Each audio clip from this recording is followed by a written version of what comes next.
Ready, set, hut, hut. As the hills of West Virginia resound with the sound of Golden Blue football. Almost heaven, West Virginia. Now let's bring on the Mountaineers. Goes around about the 50, the 10, the 5. A touchdown, West Virginia. He did it. He did it. Patrick White. Touchdown, Tay Von Austin. The Don Nehlen's Mountaineers enjoy walking in where angels feared to tread. I think you think that these guys are going to fall over dead for you. Well, I got news for you. They're going to punch you right in the mouth. It's Mountaineer pride. Nothing cheap, nothing dirty, but West Virginia football. West Virginia football. Leave no doubt tonight. They shouldn't have played the old Golden Blue. Not this night. They've done it. They've done it. A perfect season. And the Mountaineers, for the first time in history, undefeated and untied. Don Nehlen and his Mountaineers, for the second time, have finished a regular season with an unblemished mark. Ain't no stopping the Golden Blue.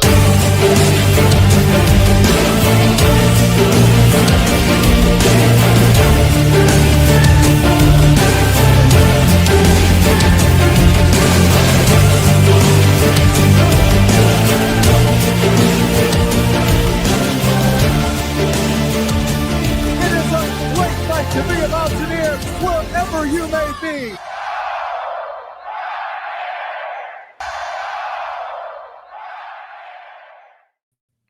What's going on, Mountaineer Nation? Welcome back into another live stream here on the Country Roads Webcast, August 18th edition.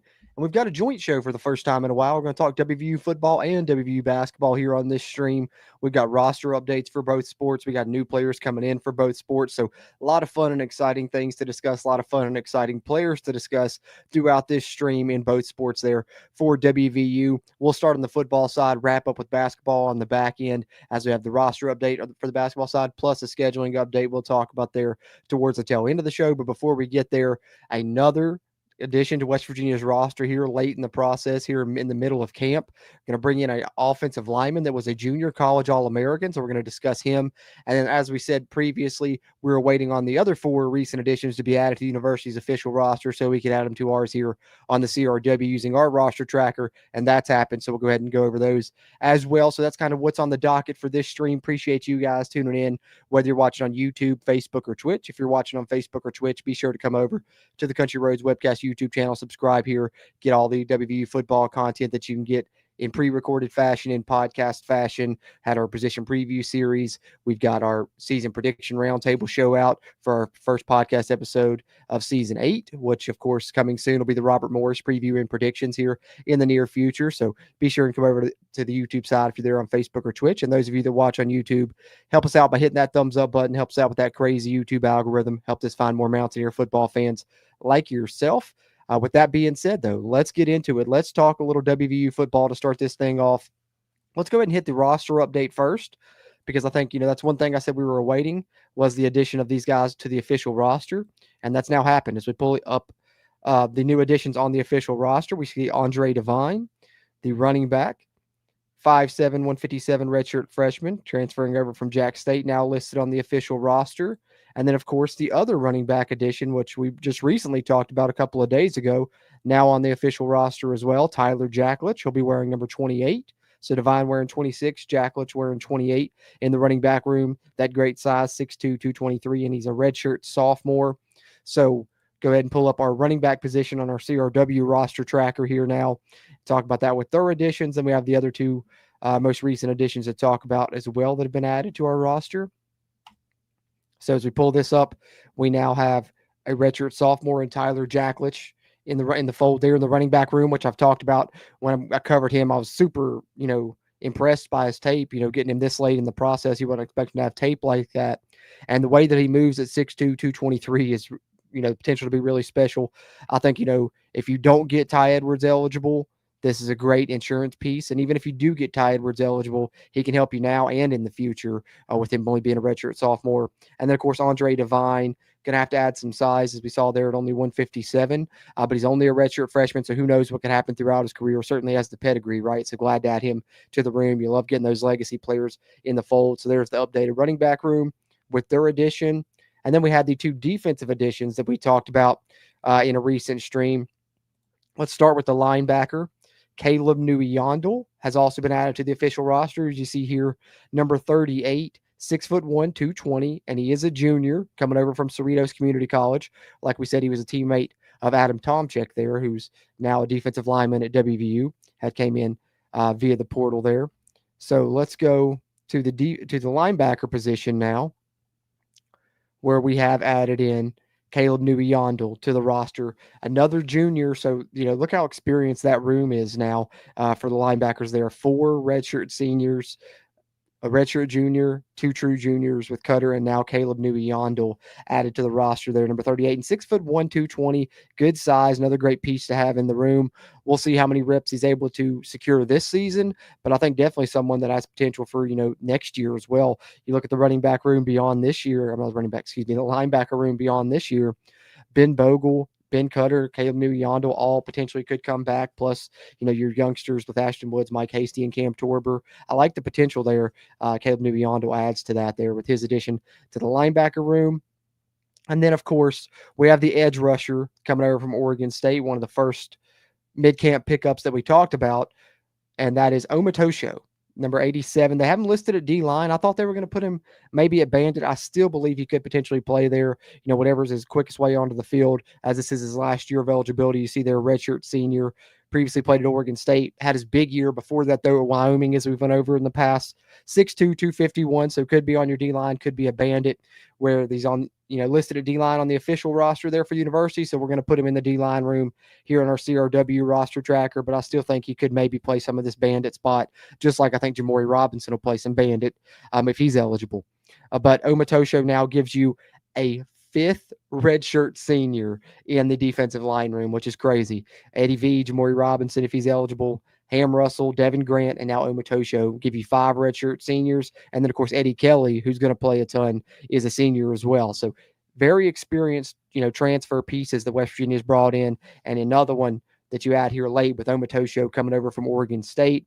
So we now have those guys on the official roster, so we're now able to update our CRW roster tracker with their additions, which if you haven't seen the position preview series, we went over each of these positions, and I kind of gave my projected pecking order, my projected depth chart, if you will, for each one of the positions here on the West Virginia offense and defense. Of course, now we're having to update them a little bit with these latest additions, and we'll have to have at least one more roster update in the future now, because we do have another addition to talk about that's coming via the junior college ranks, and he's going to add into this offensive line room here to see the way it stands currently as I kind of scroll through the roster for you guys to get a quick snapshot. If you're watching this after the fact, you can pause it, and if you want to look into further at each position, but I would recommend just checking out the position preview series here on the channel, but that's just me giving you a lot of detailed info on each player in each room on that roster there on our position preview series. So with that being said, let's pull up our transfer tracker here. If I can find it, here we are. So we just highlighted that these additions here with Jack Litch as well have now been added to the official roster. So now we're just waiting on the recent corner that we talked about, Hubert Hendrickson, to be added to the official roster. And now we're waiting on Jude Edwards. That's who we're going to go into now, is the latest addition for West Virginia here in the middle of camp, a junior college offensive lineman that was a preseason All-American there at the JUCO level. So obviously a great freshman season. He'll come to West Virginia young with 3 years of eligibility remaining. You love that about him. And I think with these recent additions you've had during camp, as we highlight all of them here, you've got a good mix of guys that'll help you, trying to hopefully play, kind of more sooner, more immediate additions with Omatosho and Newey-Yondel. And then you have younger guys that can help you in the future with Divine, Hendrickson, Jack Litch, and now Jude Edwards, who we're going to highlight. Now, the latest addition for the Mountaineers, the latest pickup here to add to the roster, is Jude Edwards from Trinity Valley Community College. So let's pull up and share here the post that I first saw. Putting it out here when I shared it on social media. And that was from if I could hit the right button, I would be able to pull it up on the screen for you guys. But that was from JUCO Football Forever. And as you can see, I tweeted it out there on social media. Jude Edwards commits to WVU football. And then, of course, it was confirmed first from some other sources. You saw it floating around there throughout the WVU social media sphere and all of that. But I did have a nice article, I thought, here that came from one of the Big 12 websites in Heartland College Sports. Joe Tillery writing this one there about the addition of Jude Edwards. As we can see here, West Virginia adds another key piece to its offensive line with the commitment of JUCO lineman Jude Edwards, 6'3", 300. So coming in with good size already. And, you know, that's a high ceiling when he's got that type of frame. He's already got collegiate experience to the point where he was going to be an All-American at the JUCO level, and he's got a ton of eligibility remaining. He was named a preseason second-team All-American and enters the program as one of the top 20 interior JUCO offensive linemen for the 2025 cycle. That's big, especially to get him this late in the game. It's crazy that no one went after this guy. Maybe it's because he only played 1 year at the JUCO level, and a lot of times people like to recruit the guys after they've played that, you know, final second year at the JUCO level.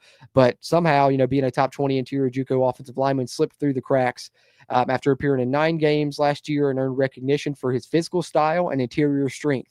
That sounds hard-edged to me. Sounds like he'll be a good fit in this system. Expected to roll this fall and will arrive in Morgantown with 3 seasons of eligibility remaining.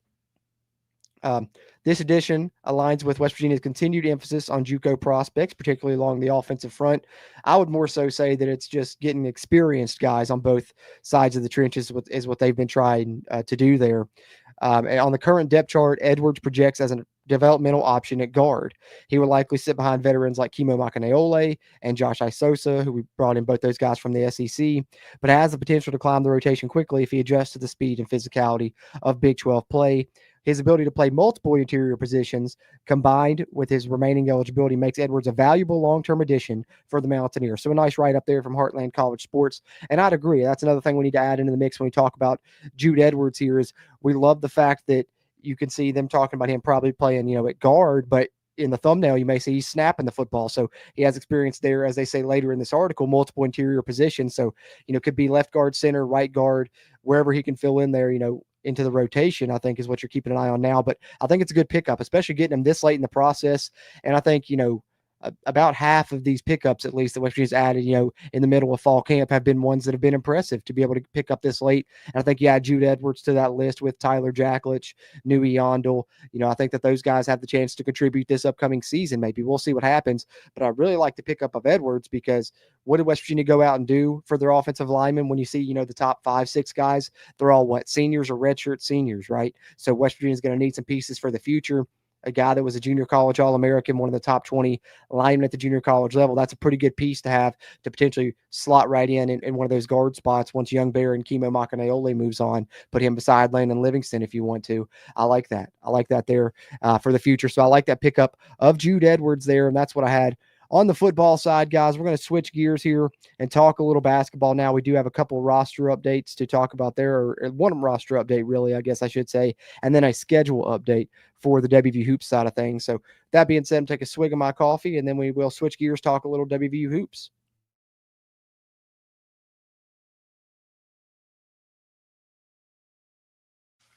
All right, so the most recent WVU hoops edition. What have we all been clamoring for? We've all been wondering, what are they going to do with that last roster spot, that final roster spot? They need a big man. They need someone that can play, you know, big. Well, you know, they go out and get somebody with size. I don't know how much he'll contribute this upcoming season, but hey, you can't say we didn't go get a big because he's a guy that could probably play the 3, can play the 4. I feel like he's more of a small forward starting out, but who knows what he's going to develop into size-wise and what he can develop into throughout his time with the program. But I think it's interesting because it makes not one, but 2 players on this roster that were going to be 2026 recruits that reclassified. We know Amir Jenkins is going to be a huge contributor to this team at the point guard spot. He was a 2026 recruit that reclassified. Now you get the same here with Evans Barning Jr. doing that on the basketball side. So let's share this here when he first put this out, stating that he was a Mountaineer. Small forward Evans Barning Jr. reclassifies to 2025 and commits to West Virginia. As you see here, they add the final piece to the roster I put out on social media.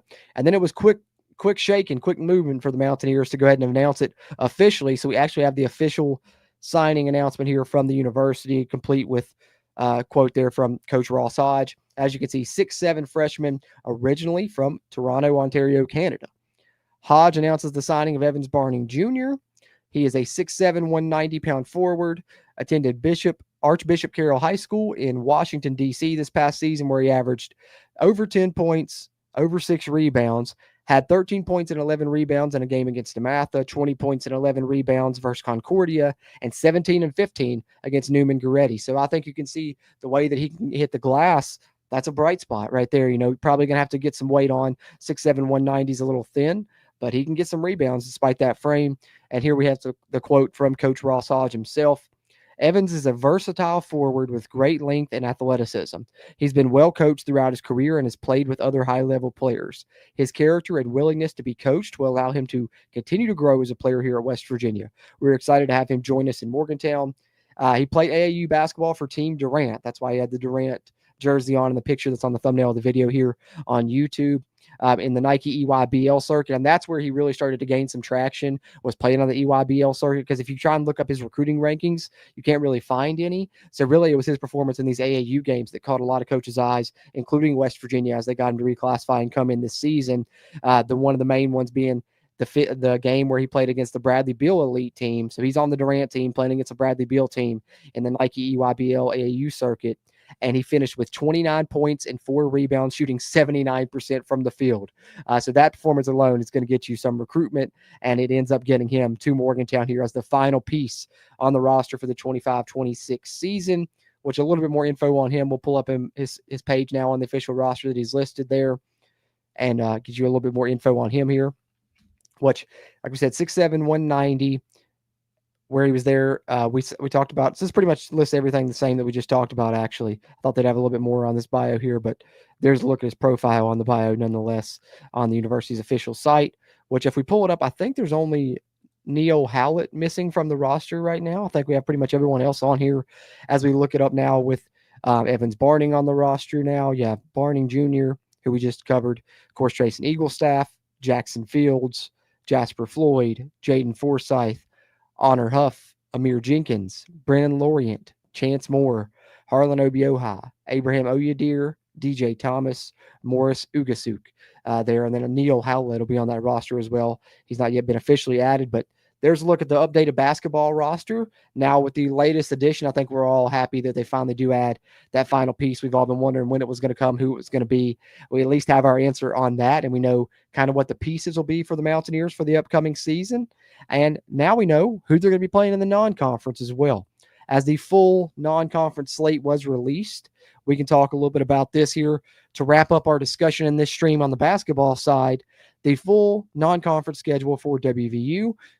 Honestly, I mean, there's some power conference games in here. You got Wake, you got Pitt, you got Clemson, and then you got either Georgia or Xavier, which I know Xavier's not power conference, but they're always a good basketball team.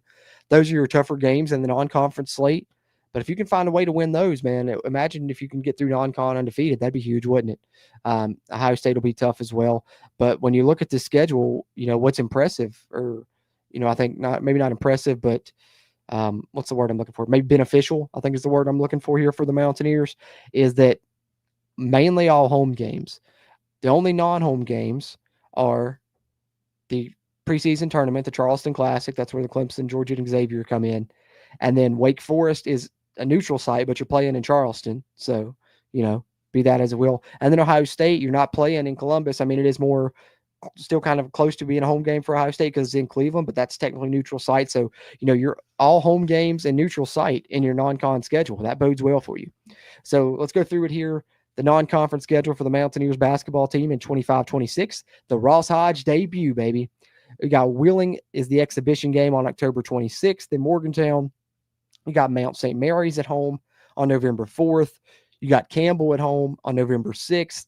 You got Lehigh at home on November 9th.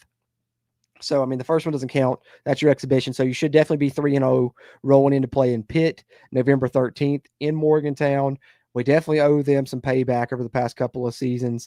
The basketball brawl, we need to get that win right there. It'd be big. Then you got Lafayette on November 17th at home. And, if you can find a way to beat Pitt, you'd have a good chance to go into the Charleston Classic at 5-0 undefeated, where you play Clemson from the ACC on November 21st. And then, of course, if you win that, you go play in the championship game of that Charleston Classic tournament against either Georgia or Xavier. Wrap up the Charleston Classic, come back home, play Mercyhurst in Morgantown, Coppin State at home, and then you hit that neutral site game against Wake Forest in Charleston. Then you got December 9th against Little Rock. December 13th, you got Ohio State in the neutral site game in Cleveland, and you wrap up the non-con back in Morgantown on December 22nd against Mississippi Valley State, which should be another win. So a favorable non-conference slate for the Mountaineers, but I think also some interesting games against power conference competition with neutral site games against Wake, Ohio State, and of course your preseason tournament where you're at least going to take on Clemson for sure. So I like it. I like the non-con schedule for the West Virginia Mountaineers, and I'm more even so than liking the schedule, like the way that the roster is. And I think, having that kind of not as challenging, I guess you could say, non-con schedule is probably a great recipe for this team as you're having an entirely new roster here. Give them a few games to gel. You have an exhibition in 3 games before you play Pitt. That should be good time there. And by the time you get into Big 12 conference play, this team should have, found its chemistry, know its identity, and be able to go into the conference play and hopefully win some games there. I like the way this is looking for this 2025-26 West Virginia Mountaineers basketball club, the Ross Hodge debut. Could it be a tournament team? That's a question we'll have to answer closer to the season. But I think, you definitely have a good chance to have a great non-con schedule. Really just going to depend on what you can do in the Big 12. So that remains to be seen, but we now know the pieces on the roster, the coaching staff, and a little bit of the schedule as, 2-3 months out from basketball season now as well. So we'll continue to talk about that here. But of course, the main topic of discussion moving forward will continue to be WVU football as, camp has been completed, getting set to roll into game prep as classes begin at the university. They're finalizing the roster. We'll probably only have, one more roster update where we're at Hubert Hendrickson, hopefully, and Jude Edwards, the offensive lineman that we've covered there. But love the football roster. Love the basketball roster. Glad that they're both close to being finalized now ahead of the Rich Rod 2.0 era and the Ross Hodge debut season. But that's pretty much what I had here, guys. Appreciate you guys tuning in. I'll catch up on some of y'all's comments that came in here live and chatted with me this morning. Appreciate you guys that watched live, whether you watched on Facebook or Twitch or YouTube. If you watched on Facebook or Twitch, be sure to come over to the YouTube, get access to the pre-recorded videos, podcast episodes, plus bonus content for channel members. Join button in the video description or on the YouTube channel homepage. No better time to do that than now. Film reviews will be coming for each WVU football game for channel members, game watch-alongs for away games. A lot of fun stuff there if you become a channel member. It helps keep this mic recording, that camera rolling, and we appreciate you guys that are channel members. But if you're not and you can't support us that way, that's okay. You can help us out fast, easy, and free by hitting that thumbs up button here on YouTube, and that'll help us out whether you're watching live or on a playback. And shout out to you guys that listen on the audio side as well. We appreciate those interactions there. And of course, if you're listening that way, leave us a rating. That helps us out on that side of things. You can find us on any podcast platform. So with that being said, let me get to some of the chats here that came in live before we wrap this one up. A little joint stream here on the August 18th edition, covering some football roster news, some basketball roster news. Love and talk both sports here and get to talk some WVU with you guys here on this Monday morning. So we got Devil Dog 44 in the house. Let's go Mountaineers. Devil Dog 44 says, as a former running back, I can say without a doubt, if the big uglies aren't big and ugly, it's going to be a long season. Yeah, it's always dependent on that, right? That's for sure. That's why you're glad to get some insurance here with another offensive lineman addition here late in camp. And I like a lot of the pieces that West Virginia's brought in there. If they mesh, and I know that's a big if, I think West Virginia's going to be really good because I like a lot of those players individually. It depends on, as a unit, how do they work together? That's what we have to wait and see. But you're right there, Devil Dog, for sure. Trey Edwards says, Wren added 412 more 304 passes. Penton couldn't sell out their allotted tickets. Hey, that's great news, though, too, man. That stadium's going to be packed every Saturday. They sold out season tickets, more than they've sold in a decade plus. They sold out the 304 so much, and then now they're adding more. Got some tickets back from Pitt, maybe. Channel member Trey Edwards says there. So, hey, get those 304 passes if you haven't yet, guys. It's going to be a good time to be at the stadium this season. It's going to be an awesome atmosphere for several games this year. I can't wait. Jersey Ear, what's up, bro? Y'all be sure to check out Jersey Ear here on YouTube as well, putting out some great content of his own there, talking Mountaineers. He says he thinks Omatosho and Jacklich will have the biggest impact this season. It's good prediction. Good prediction for sure. I think, Omatosho being the redshirt senior, definitely probably coming here to get some reps. And I think, especially both those two there you're predicting, if Edwards and Jamori Robinson aren't eligible, they're definitely going to be big-time pieces. Oh, excuse me, guys. Sorry. Had to get a sneeze out there. But I think for sure, especially if, like I said, if Jamoy Robinson isn't eligible, it's going to be more reps for Omotosho. And if Ty Edwards isn't eligible, a lot more reps for Jacklich. So definitely two good picks there, Jersey year for sure. Devil Dog 44 says 6'7", 190 definitely will benefit from weight room and training table. Yeah, I agree. That's why I said I don't know how much he'll play this season. Probably a candidate to maybe redshirt. We'll see. But he's super athletic. I mean, he can fly around, when you watch his film and stuff, he's that's one thing that stands out. And of course, to have that type of game on the AAU, that's a big thing there. He plays for Team Durant, kind of fitting with the 6'7", 190, right? That's kind of similar frame to what Durant seems to have throughout his whole career. But I definitely think have to build up his frame a little bit, maybe. So we'll see how soon he can contribute. But I think throughout his career, he'll be someone that develops into a really good player. But I agree, Devil Dog. Jersey Year says Lehigh and Lafayette are like 5 minutes away from me. Cool to see them on the schedule. Oh, yeah, that's a plus. That's a plus. Hey, what's up, Luke? Bless you as well, man. Appreciate the kind words. Appreciate everybody that came in here and tuned in and live and chatted a little bit this morning as we share some WVU football and WVU basketball updates. And I'll be back here in the near future to chat with you guys again. I'm sure we'll have plenty to talk about as we approach Game 1 of the Rich Rod 2.0 era. Hard to believe we're getting this close, guys.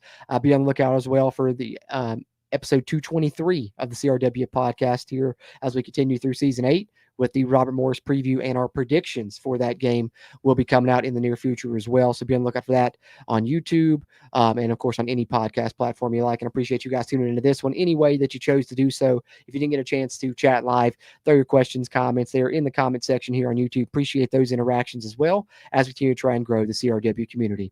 With that being said, guys, I'll wrap this one up and I'll talk to you guys here in the near future. Hope you guys have a great start to your week. As always, I'm Jordan Cruz. And until next time, let's go Mountaineers.